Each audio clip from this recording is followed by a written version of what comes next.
Hi, welcome to Liam's Library. You know, back in the 1920s, there was a short story by a man named, there it is, Richard Connell, and it was called The Most Dangerous Game. Now, a lot of movies have been made from this, on the premise that man is the most dangerous game. So it's some rich guy and he's hunting human beings. And it's like, wow, how fucking original, right? And 100 years ago, it was original. Now, I just finished watching this movie and I wasn't going to do a review on it, but the ending fucking cheered me up. The ending made me happy. The ending was cool. This movie is called Ready or Not. Now, I had to stream it because I don't think it's on anything. It's not on Netflix or anything like that. So, straight off the bat, it reminded me of Rob Zombie's 31. A bunch of people get kidnapped and they're hunted by people. Then I was thinking, you know what? No, it's not 31, is it? It's The Most Dangerous Game, that famous fucking old fucking movie from the 40s, based on the short story by old mate in the 20s. Then I'm thinking, fuck, Stephen King did the same thing when he wrote as Richard Bachman and he wrote The Running Man with Arnold Schwarzenegger battling a bunch of dystopian bounty hunters. And now we have Samara Weaving in Ready or Not, right? And people love this. It came out last year, 2019, and I've been seeing nothing but good things. And I went and saw The Invisible Man and I fucking hated it. But 50% of people say it's great, 50% of people say it's shit. I'm one of the 50% that say it's shit. But all I've ever heard was good things about Ready or Not. So I watched it today. And, I enjoyed... Okay, so it's got clever writing. It has clever writing. The direction's fine. The soundtrack is good. The music score is good.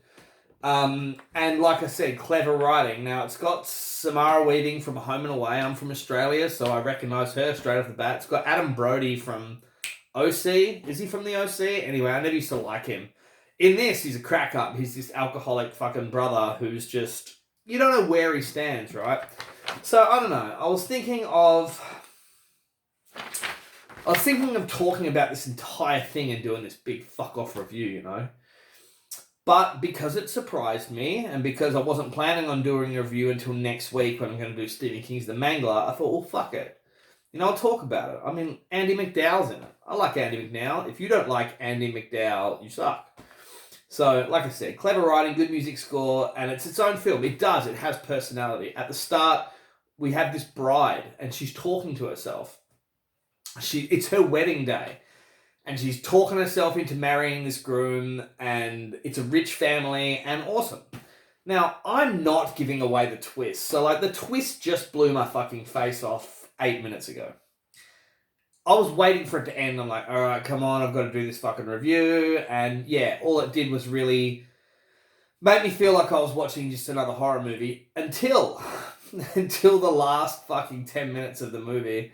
Now, I can't give that away. Now, as a Satanist, I think the ending is fantastic. It's almost like anyway, I'll come up with what movie it's crossed with. So, it's Running Man and 31 and The Most Dangerous Game crossed with Cabin in the Woods, right? Because Cabin in the Woods has this big fuck-off twist, doesn't it?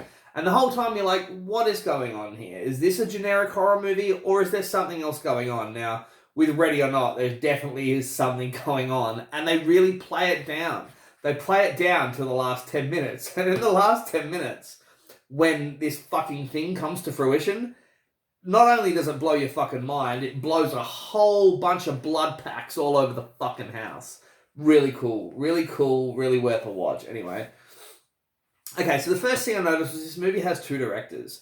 I have a problem with that, I grew up in the 80s and 90s where we knew it was a John Carpenter movie or we knew it was a Wes Craven film. Why do movies need two directors these days? You know what had two directors? Pet Sematary, the remake. That fucking was terrible. Does two directors confuse matters? I think it might. So this also has two directors. Pick one, hire one. Pick the best one and give him props and and have faith in him to direct the film. I have no problem with this movie. I do have just a weird issue with the fact that it has 2 directors. Anyway, I digress.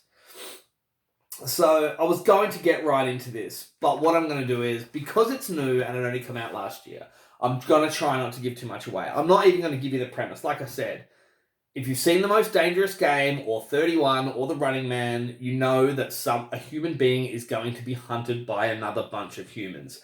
That's all I'll say, ready or not. And the trailer gives that away anyway. So you see this bride, she's running around, she's being chased by fucking these rich maniacs who want to kill her.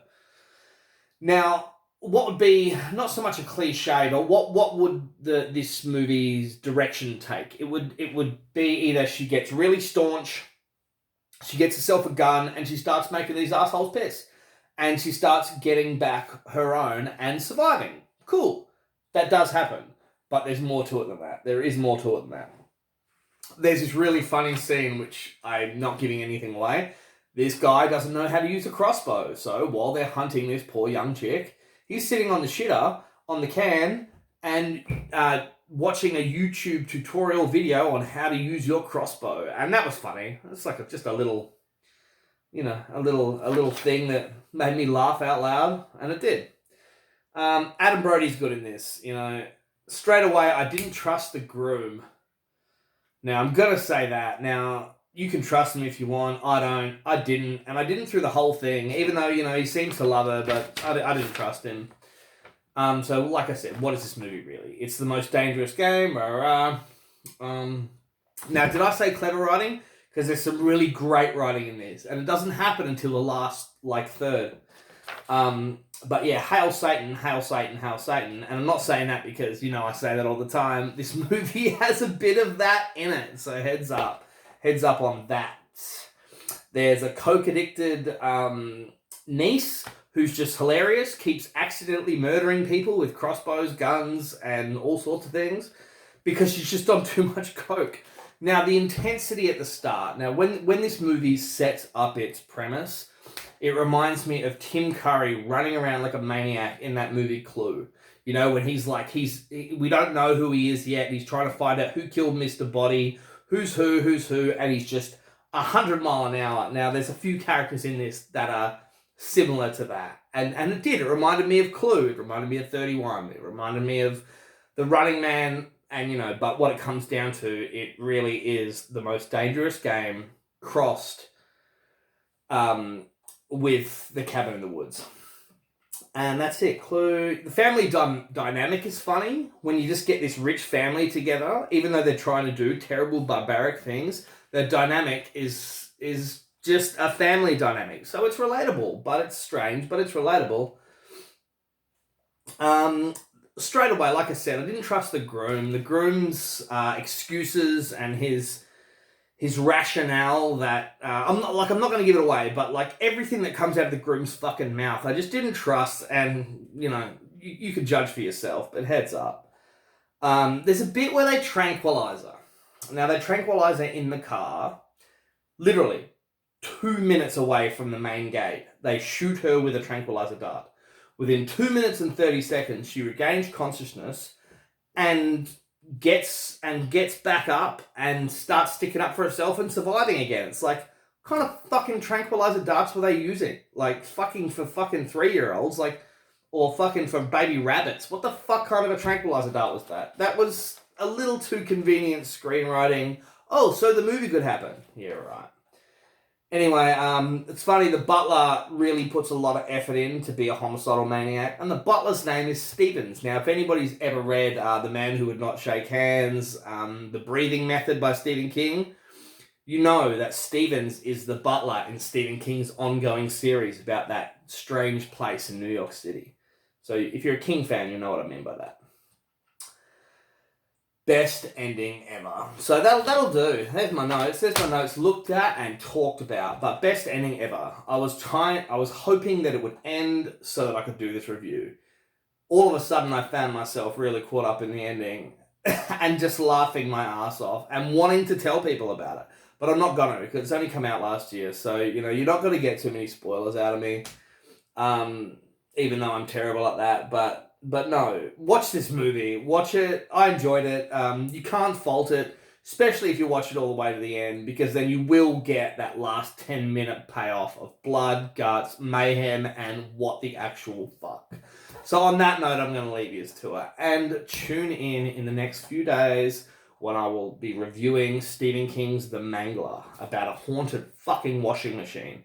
But it's also one of the scariest, maddeningly maniac washing machines you've ever come across. Why? Because Stephen King invented it. So watch some great movies, read some even better fucking books.